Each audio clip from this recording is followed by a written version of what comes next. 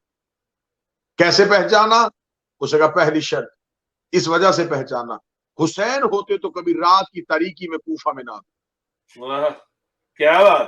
یہ فاتح مکہ کا نواسہ ہے، جو مکہ کے بعد یہ سوچ کے انتظار کرتے ہیں کہ ابھی مکہ کے لوگ سو رہے ہیں، تو جب رسول نے مکہ رات کے وقت داخل نہیں ہوئے تو حسین ابن علی رات کو کیوں داخل ہو؟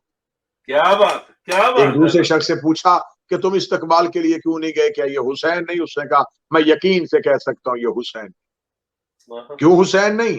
وہ کہتا اگر حسین ہوتے تو اکیلے نہ ہوتے، ساتھ عباس ہوتے۔ اگر حسین ہوتے تو چہرے پہ یوں نقاب نہ ہوتا۔ جن کے پاس معرفت تھی انہوں نے چھوٹی چھوٹی نشانیوں سے دیکھ لیا کہ یہ حسین ابن علی نہیں۔ یہی وجہ ہے حجت کی معرفت اس لیے ضروری ہے کہ جب امام کے آنے سے پہلے کچھ لوگ جھوٹے امامت کے دعوے کریں تو اس وقت ہمیں یہ سوچ لینا چاہیے کہ کوئی حجت کی معرفت رکھنے والا اس جھوٹے امام کے فریب میں نہیں آ سکتا، کیونکہ ہمیں پتا ہے کہ اگر امام زمان ہوں گے تو اکیلے نہیں ہوں گے، عیسیٰ پیچھے آ رہا ہوگا۔ کیا بات ہے، کیا بات ہے! نعرہ حیدری! اب یہاں سورہ مبارکہ زمر میں خدا ارشاد فرماتا ہے وَأَشْرَقَتِ الْأَرْضُ بِنُورِ رَبِّهَا وَوَضِعَ الْكِتَابَ، ایک دن زمین اپنے رب کے نور سے منور ہو جائے گی، وَقَضَىٰ بَيْنَهُم بِالْحَقِّ وَهُمْ لَا يُظْلِمُونَ، اور کتاب رکھ دی جائے گی، اور اس دن نبیوں کو بھی بلایا جائے گا اور شہداء کو بھی بلایا جائے گا۔ بے شک۔ اور ان دو گروہوں کے درمیان حق کا فیصلہ ہوگا۔ گفتگو اپنے حتمی مرحلے میں داخل ہونے لگی ہے کہ اس آیت کی تفسیر میں مفسرین عامہ نے لکھا کہ یہ آیت قیامت کے میدان کے لیے، قیامت کی دلیل ہے۔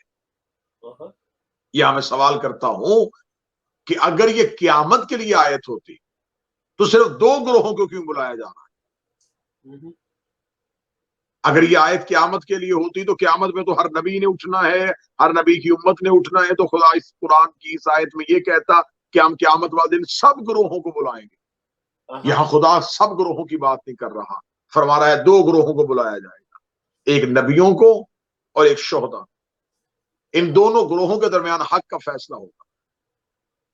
پہلی بات تو یہ جو دن بتایا جا رہا ہے آمت الناس، اسے قیامت کا دن نہیں سمجھتا، کیونکہ قیامت وہ دن ہے کہ آدم سے لے کے شب محشر تک پوری مخلوق جس دن میدان قیامت میں حاضر ہوگی، وہ روز قیامت ہوگا۔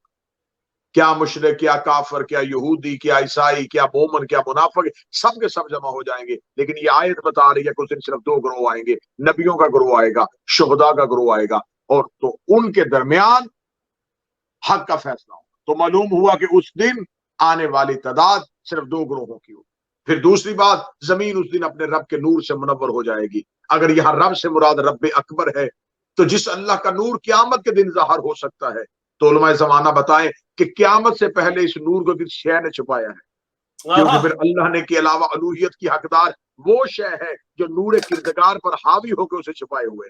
مذہب اہل بیت کی کوئی بھی تفسیر اٹھا کے دیکھو تو یہی آپ کو ملے گا، رب الامام، رب الارض، امام الارض، زمین کا امام اصل میں وقت کا امام ہوتا ہے۔ بے شک، بے شک۔ اور زمین کا امام ہی زمین کا رب ہوتا ہے۔ یہ اس دن ہوگا جب قائم ظہور فرمائیں گے اور امام کی تجلی کی شرق سے لے کے غرب، شمال سے لے کے جنوب تک پوری زمین کو بقائے نور بنا دے گی۔ اور یہ جو خدا کہتا ہے نا رب کے نور سے زمین منور کی جائے گی، یہ رب کا نور اصل میں میرے وقت کے امام کا نور ہو۔ کیا بات ہے، کیا بات ہے! نعرہ حیدری یا علی حق! بہت خوب، یہی رب کا نور ہے جیو علامہ جیو، جس کی وجہ سے زمین منور کر دی جائے گی۔ جو لوگ سورج اور چاند کی روشنی سے بے نیاز ہو جائیں گے، دن کو امام کا نور سورج کی روشنی کا کام دے گا اور رات کو اسی امام کا نور چاند کی روشنی کا کام دے گا۔ کیا بات ہے، سبحان اللہ! اب یہاں میں بات سمجھانے چاہتا ہوں، جب امام ظہور فرما دیں گے تو امام کے نور کے آگے سورج کیا؟ کبھی آپ نے کسی ایسے احمق کو بھی دیکھا ہے کہ جو سورج بھی آیا ہو اور وہ چراغ لے کے پھر رہا ہو؟ کیا کبھی کسی کو سورج کے سامنے چراغ جلاتے ہوئے دیکھا ہے؟ اگر سورج کے سامنے چراغ نہیں جلایا جا سکتا تو امام کے نور کے سامنے سورج کی روشنی کی کیا حیثیت؟ بے شک بے شک. جیسے سورج کے سامنے چراغ مدھم ہو جاتا ہے، امام کے نور کے سامنے سورج کی روشنی مدھم ہو جائے. کیا بات ہے، کیا بات ہے. نعرہ حیدری یا علی. زمین کا رب جسے کہا گیا ہے وہ اصل میں میرے آقا اور میرے مولا. کیا بات، بہت خوب. لوگ کہتے ہیں جی آپ نے دیکھیں آپ نے رب کہہ دیا، تو اللہ نے تو قرآن میں ماں باپ کو بھی رب کہا ہے. رب ارحمہما کما ربیانی صغیرا، میرے رب ان پہ ایسے رحم فرما جیسے بچپن میں رب بن کے انہوں نے مجھے پالا تھا. تو اگر ماں رب ہو سکتی ہے تو امام رب کیوں نہیں ہو سکتا؟ رب کہتے ہیں پالنے والے کو رب کا نور جس سے زمین منور کر دی جائے. یعنی کہ میرے امام کی موجودگی میں نہ سورج نکلے گا نہ چاند طلوع ہو جائے گا. سورج یا چاند دونوں اپنے طلوع و غروب کے پروگرام میں اگر ایک لمحے کے کروڑویں حصے میں بھی تاخیر کر دیں تو نظام کائنات تباہ ہو جائے گا. مثال کے طور پہ اگر 4:01 پہ سورج کو طلوع ہونا ہے یا 7:05 پہ سورج کو طلوع ہونا تو 1 سیکنڈ کا کروڑواں حصہ بھی دیر ہو جائے تو شدت نور کی وجہ سے جس کا تصور بھی دماغ بشریت نہیں کر سکتی سورج کے ٹکڑے بکھر جائیں. اور چونکہ سب سے بڑا سیارہ بکھر جائے گا تو اس کے زیر اثر چلنے والے تمام سیارے آپس میں ٹوٹ کے پاش پاش ہو جائیں گے. یہ ہے 1 سیکنڈ کی تاخیر کا نتیجہ. اگلی بات آپ کو بتاؤں، خدا کہتا ہے رب المشرقین و رب المغربین، میں مشرقوں کا بھی رب ہوں اور مغربوں کا بھی رب ہوں. مولا امیر المومنین نے فرمایا تھا مشرق ایک نہیں، مشرق بھی کہیں مغرب بھی کہیں، سورج بھی ایک نہیں. اب یہاں مجھے لفظ کہنے کی اجازت ہے نا، جو سورج علی نے پلٹایا تھا وہ ایک مشرق سے نہیں پلٹایا تھا، ہر مشرق سے پلٹا دیا. کیا بات ہے، کیا بات ہے. جیو علامہ نعرہ حیدری یا علی. علی حق. لوگ سمجھتے ہیں کہ شاید چھوٹا سا معجزہ تھا، امیر المومنین نے سورج پلٹا دیا تھا. صرف ایک مشرق سے نہیں، ہر مشرق سے سورج پلٹ گیا تھا، کیونکہ علی نے یہ نہیں کہا تھا کہ اس مشرق کے سورج پلٹ جا. علی نے سورج کو پلٹایا تو ہر مشرق کا سورج پلٹ گیا. اور خدا قرآن میں کہتا ہے یہ سورج اور چاند اللہ کی تقدیر ہے. یہ سورج اور چاند اللہ کی تقدیر لے کے آتے ہیں. جب سورج کی پہلی لو پھوٹتی ہے، جب سورج کی پہلی کرن آتی ہے تو کئی ایسی روحیں ہیں جو دنیا میں آتی ہیں، کئی ایسی روحیں ہیں جنہیں واپس بلایا جاتا ہے. کچھ زندہ ہو رہے ہوتے ہیں، کسی کو موت آ رہی ہوتی ہے، کسی کو بیماری مل رہی ہوتی ہے، کسی کو شفا مل رہی ہوتی ہے. ان سب کا تعلق ہوتا ہے سورج کی کرنوں کے ساتھ، کیونکہ جب تقدیر لکھی جاتی ہے تو تقدیر میں کیا لکھا جاتا ہے؟ اس کو سورج کی کرن کے ساتھ روشنی ملے گی. جب سورج کی پہلی پو پھوٹے گی اس کا مطلب وہ دن شروع ہوگا. جب وہ دن شروع ہوگا تو وہ لمحوں میں جائے گا. جب وہ لمحوں میں جائے گا تب وہ دقیقوں میں جائے گا. جب وہ دقیقوں میں جائے گا تو تب اس کی تقدیر لکھی جاتی ہے کہ اس لمحے سے رزق ملے گا، اس لمحے سے موت ملے گی، اس لمحے سے زندگی ملے گی. اس کا مطلب ہے کہ لمحوں کا تعلق ہے دن کے ساتھ، دن کا تعلق ہے سورج کے ساتھ. جب علی نے سورج کو روکا تو صرف سورج نہیں رکا، جس نے پیدا ہونا تھا وہ پیدا نہیں ہو رہا، جس نے مرنا تھا وہ مر نہیں رہا، جسے رزق ملنا تھا اسے رزق نہیں مل رہا، جسے موت آنی تھی اسے موت نہیں آ رہی. علی نے صرف سورج کو نہیں روکا، علی نے کائنات کی نبضوں پہ ہاتھ رکھ دیا. کیا بات ہے، کیا بات ہے. جیو علامہ نعرہ حیدری یا علی. تو امیر المومنین نے سورج کو پلٹایا تھا، بلال نے روک دیا تھا. کیا بات، کیا بات. جو کام علی کے نوکر کر لیں کہ علی کا نوکر کائنات کے نظام کو روک دے، وہ علی خود کیا کر سکتا ہو؟ کیا بات ہے، بہت خوب. آیت کہتی ہے کہ انبیاء بھی آئیں گے، شہداء بھی آئیں گے، وَقَضَى بَيْنَهُمْ بِالْحَقِّ، اور ان کے درمیان حق کا فیصلہ ہوگا. یہ جو آیت ہے یہ نشاندہی کر رہی ہے رجعت کی. حشر سے پہلے بھی ایک حشر ہے جس کا اشارہ سورہ کہف کی اس آیت میں ہے، جس میں خداوند متعال ارشاد فرماتا ہے وَاسْتَمَعْ يَوْمَ يَنَادُ الْمُنَادِ مِنْ مَكَانِ الْقَرِيبِ، خدا کہتا ہے کہ وہ دن آئے گا جب زمین کو لوگوں کے سامنے سرت سے پھٹ جائے گی، ایک چھوٹا حشر ایک بڑا حشر۔ چھوٹے حشر کا نام رجت ہے، جس میں انبیاء اور شہداء آئیں گے، کس چیز کے لیے؟ فیصلے کروانے کے لیے، اور فیصلہ حق کا ہوگا، اور وہ فیصلہ تخت میں بیٹھ کے میرے وارث امام زمان کرے۔ اب اللہ کہہ رہا ہے تمام انبیاء کے درمیان فیصلہ ہوگا، ابراہیم اپنا مقدمہ دائر کریں گے، نمرود نے کیا ظلم کیا۔ تو میں سوال کرنے کا حق رکھتا ہوں، جب ابراہیم مقدمہ کریں گے تو اگر نمرود ہوگا ہی نہیں تو پھر سزا کیسی؟ کیا بات ہے، بات کرو۔ اس کا مطلب صرف اللہ کی حجتیں نہیں آئیں گی، دشمنوں کو بھی اٹھایا جائے گا۔ لعنت۔ اب رجت کو ایک جملے میں بند کر دوں، ایک جملے میں رجت کو بند کر دوں، انبیاء کو انصاف دینا اور ان کے دشمنوں کو سزا دینا، اسے رجت کہتے ہیں۔ کیا بات ہے، کیا بات ہے، نعرہ حیدری یا علی۔ رسالت امام نے خم غدیر میں جو خطبہ پڑھا تھا اس میں رجت کی طرف کھلم کھلا اشارہ رسول نے کیا تھا۔ تفسیر کمی میں گواہی دو، کیا میں نے نہیں پہنچایا؟ سب نے کہا یا رسول اللہ پہنچایا۔ فرمایا اب رایت ختم، جو حقیقت ہے اس کی طرف میں نے سفر شروع کر دیا۔ رسالت امام نے فرمایا کہ کیا تم بتاؤ کہ میں نبی تمہاری جانوں سے زیادہ قریب ہوں؟ آپ جانوں سے زیادہ قریب۔ رسول نے فرمایا سنو، الا لا ترجعوا بعد کفارا، رجت پڑھنے لگا ہوں۔ رسالت امام نے خم قدیر پہ علی کی ولایت کا اعلان کرنے کے بعد کہا دیکھو میں نے تم تک علی کی ولایت پہنچا دی ہے، خبردار میرے جانے کے بعد پچھلے دین کی طرف پلٹ نہ جانا۔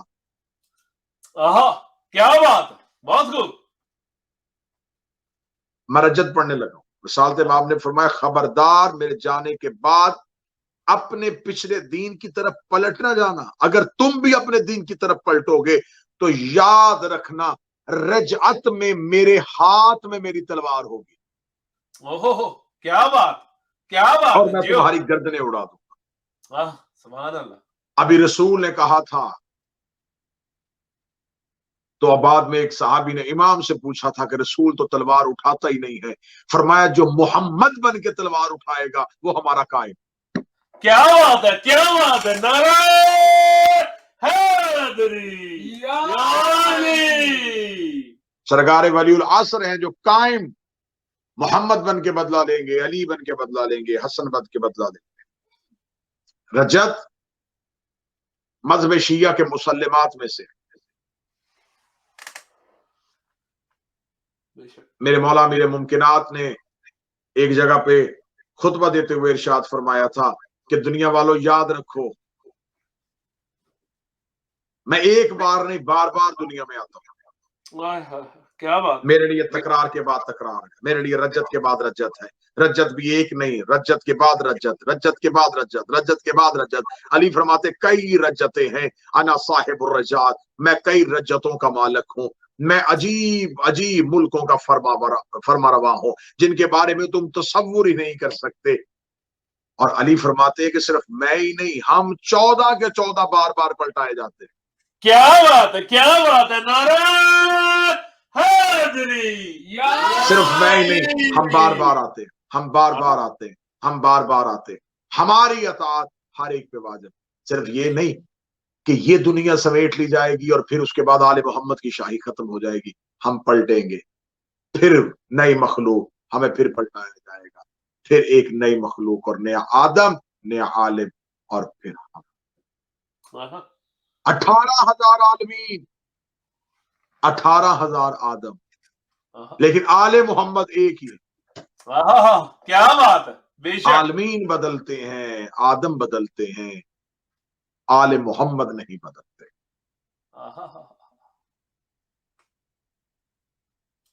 ظہور کے بعد رجعت،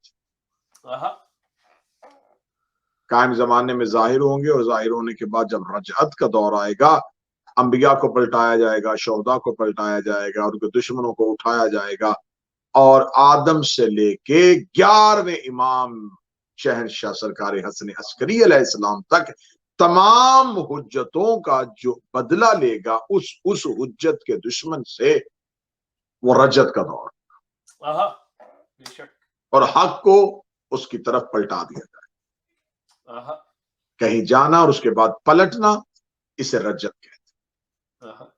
ہر چیز اپنے اصل کی طرف پلٹ کے واپس آئے گی، ہر چیز اپنے مرکز کی طرف واپس پلٹے گی، اور جو پلٹائے گا اسے قائم کہتے ہیں۔ بے شک، بے شک، جو دنیا کی ابتدا کر رہا ہے وہ خدا ہے، جو زمانے کو آخر سے پلٹا رہا ہے وہ میرا مولا آخری صاحب زمان۔ کیا بات ہے، نعرہ حیدری یا علی، علی علی، کیا بات۔ میرا مولا اور میرا آقا ہمیں سرکار کا وہ وقت نصیب فرمائے کہ ہم دور راجت میں بھی مولا کے نوکر بن کے، مولا کے عزادار بن کے اٹھ سکے۔ ایام ازا کی راتیں بڑی تیزی کے ساتھ گزر رہی ہیں۔ امام حسین علیہ السلام نے اپنے ایک سفیر کو کوفہ بھیجا، نام مسلم بن عقیل۔ جب مسلم بن عقیل کوفہ پہنچ، کوفہ کے لوگ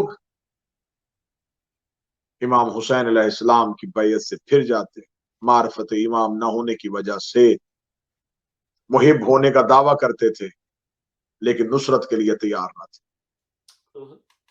جناب مسلم بن عقیل کو کوفہ کی گلیوں میں تنہا ایک وقت گزارنا پڑتا تھا۔ جناب مسلم بن عقیل ہانی بن عروہ کے گھر مہمان بنتے۔